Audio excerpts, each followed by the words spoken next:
Several evacuation orders were downgraded to warnings on Sunday for parts of Butte County along Cohasset Road north of Chico. Some people went back home, but for others, there wasn't a home to return to.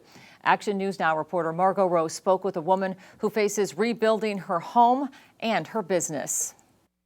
Even when we drove away, we thought we'd be evacuated for a bit and we'd be home today. Nayeli Orozco, the owner of Killer Clutches, a reptile store, came home Sunday to find what was left of her house and business after the park fire burned through North Butte County. As soon as we got the first evacuation warning that was going down a couple miles down the street across from the airport, we kind of jumped into action, wetting, with the hose, the area of the roof, and packing up animals. Orozco says that the evacuation process took her about 5 hours because she had to evacuate about 400 animals off of her property.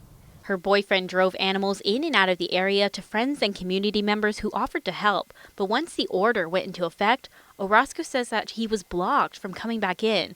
She says that he parked the car and ran into the bushes back home to load the last couple of reptiles in the final 2 trucks with a friend, but not everyone could fit. So at the end, when we finally actually left the property, I had my goat and some of my dogs on leashes, and I was just kind of pulling them up the road as they were kind of walking the car beside us. Orozco found out about her home being burned when she saw a picture resembling the front of her house in an article. And you just looked at that picture long enough and you're like, hey, I recognize that tree. It was actually that tree. Turns orange every fall. And you look at that table and you're like, we had a table out front. We just come back from a camping trip and we had all our camping gear on top of it. And you're looking at it and you're just like, it's just a tree and a table. Like, anybody can have a tree and a table. To anybody else, like, that's just a random tree and a burnt table, and who even knows, it was so small.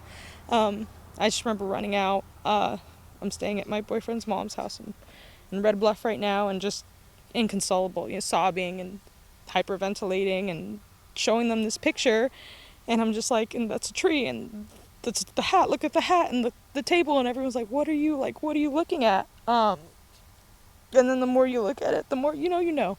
Orozco and her boyfriend spent the afternoon looking for any personal items through the destruction.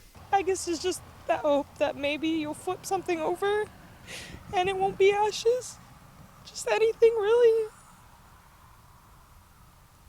Like I said, we didn't get anything out. However, Orozco says dozens of friends and community members have showed up to help her. So it's been really heartwarming to see all the people willing to help us. One of my really good friends started a GoFundMe just to get immediate relief, to get supplies for these animals. I'm finding permanent homes for them. I'm putting them in foster homes. Like, I have animals spread out all throughout Chico and Red Bluff and Redding, and people are still coming to pick things up, whatever they can, just to make sure that they're safe and they're well taken care of. Orozco says she's still looking for permanent homes and foster homes for many of these animals, and that she will be getting in contact with her insurance to figure out her next steps. Reporting in Chico, I'm Margot Rowe for Action News Now.